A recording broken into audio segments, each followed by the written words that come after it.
आणि आता एक ब्रेकिंग बातमी आहे। कल्पना खरातनं जामिनासाठी अर्ज केलेला आहे। राहाता न्यायालयामध्ये अटकपूर्व जामीन अर्ज दाखल केला। 4 तारखेला अर्ज केल्याची देखील माहिती आता समोर येते। 10 तारखेला या प्रकरणामध्ये सुनावणी होणार आहे अशी देखील सूत्रांची माहिती आहे। कल्पना खरातनं जामिनासाठी आता अर्ज केलेला आहे। राहाता न्यायालयामध्ये तिनं अटकपूर्व जामीन अर्ज केल्याचं समोर येते। 4 तारखेलाच कल्पना खरातनं अर्ज केला होता असं देखील समजतंय आणि यामध्ये आता 10 तारखेला सुनावणी होणार आहे अशी ही सूत्रांची माहिती आहे।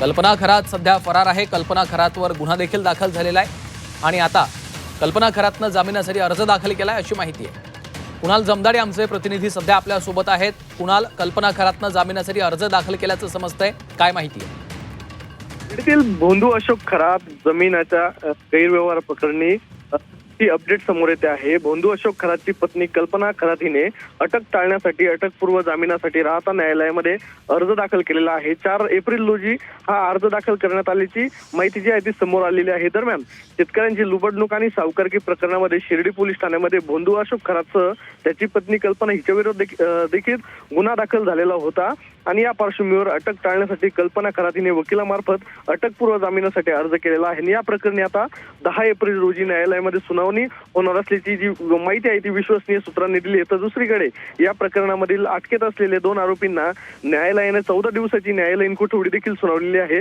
विश्वसनीय सूत्रांकडून ही माहिती समोर आलेली आहे। आता राहाता न्यायालयात कल्पना खरात हिचा जामीन मंजूर होणार का हे देखील पाहणं महत्त्वाचं आहे। सुनावणीकडे लक्ष लागलेलं आहे। धन्यवाद या माहितीसाठी।